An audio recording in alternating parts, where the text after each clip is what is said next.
What you're about to hear isn't motivation, it's mutation.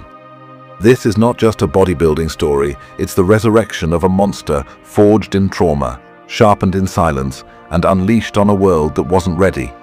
This is Roelly Winklaar, a man whose arms looked 3D printed, whose muscle mass broke physics, whose journey wasn't built on trophies but on torment. And it all begins not with glory, but death. In 2005, a car accident nearly paralyzed him. Doctors said, "You might not walk again," but Roelly didn't fold. He flipped a switch, and from that wreckage rose something darker, something primal.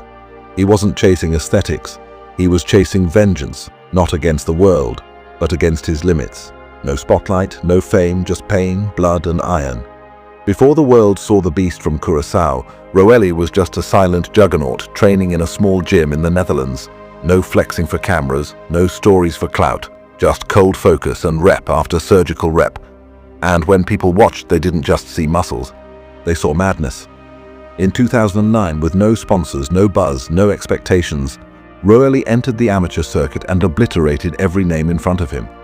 Because freaks don't ask for permission, they take over. But then came the arms, the moment that flipped bodybuilding upside down. 24 inches of raw, vascular chaos, veiny, grainy, dense beyond comprehension. And when photos surfaced online, people screamed Photoshop, others screamed in fear. But the truth? It was all real. Roelly Winklaar had the most shocking arm genetics in the sport's history. Even icons like Jay Cutler and Flex Wheeler were stunned into silence. And then came 2010, New York Pro. No hype, no grand intro, just Roelly stepping onto stage like a creature let loose. And when the lights hit, the audience lost its breath. Maturity, symmetry, cartoon-level arms, granite conditioning, and a waist so tight it didn't make sense for a man that size. He beat Cedric McMillan, dropped jaws, and left the sport echoing one viral line. Who the hell is Roelly Winklaar? But with fame came the curse of inconsistency, and though the freak factor stayed, the placings didn't always follow. Yet in 2018, when the sport thought it had figured him out, he flipped the script again. The Olympia stage was packed, Phil Heath, Big Ramy, Sean Roden. But when Roelly walked out, it was like thunder. Dry, diced, vascular, balanced, still monstrous, but now refined. He didn't just compete, he conquered hearts. He placed third, but the audience crowned him with something more powerful than a trophy, the People's Champion Award. Roelly wasn't just a freak anymore. He was a fan-made legend, a warrior molded by grit, not gold. But then, silence. No stage appearances, no updates.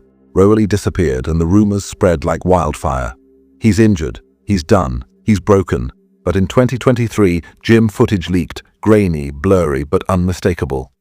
The beast was still alive, still massive, still training in shadows, because Roelly never needed spotlights to be relevant. He was the spotlight. And legends don't retire quietly unless they've found something stronger than fame. And in truth, Roelly never needed a perfect physique. He needed purpose, and he built that purpose out of pain. Because what made him terrifying wasn't just his arms. It was the way he came back when no one expected him to, again and again. And behind that monster was a mastermind, Coach Neil Yoda Hill, the architect behind Flex Lewis, who took Roelly's wild chaos and forged it into calculated destruction. With Neil's brutal Y3T system, drop sets, tempo torture, failure-focused hell, Roelly didn't just suffer, he was reborn, each workout a war zone, each session breaking his limits. Neil once said, "Roelly was the most genetically gifted freak I've ever trained, but he had to suffer to unlock it, and suffer he did." But not all battles are in the gym, some happen under the knife. In 2021, Roelly underwent a routine hernia surgery, a common procedure. But something went wrong, bleeding, complications, ICU. For a moment, the bodybuilding world stood still. Was this the end? Was the beast gone? Then, nothing. No announcement, no post, just silence. And in that silence, a new chapter was written. Not of weakness, but of wisdom, because in 2022, the whispers returned. He's retired. He's walking away. And when fans begged for answers, Roelly didn't rage. He just let go. No press conference, no farewell stage. Just a quiet fade from the arena into a life on his terms. He chose peace, he chose his son, he chose health, not hype. He wasn't chasing one last shot. He'd already made his mark. And that's what shocked the world more than any pose down. Roelly Winklaar didn't leave the sport broken. He left fulfilled. He didn't exit a myth. He exited a man, complete, content, free. Because legends aren't just the ones who win. They're the ones who leave us changed. The ones whose names don't echo for wins but for impact. Roelly brought back the freak factor, the mass era, the jaw-drop moments that bodybuilding forgot it could still deliver. He didn't follow trends. He shattered them. He didn't ask for your respect. He demanded it with every flex, every vein, every insane moment of silence followed by chaos.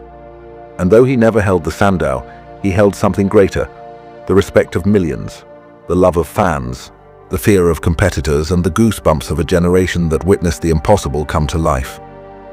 This wasn't just muscle, this was myth. Roelly Winklaar was the mass monster we didn't deserve but got anyway. And if you ever saw him pose, if you ever felt that chill, then you know, legends like him never truly retire. They just go quiet and let the echo speak for itself. Subscribe to Muscle Kraze, because monsters like Roelly live forever here.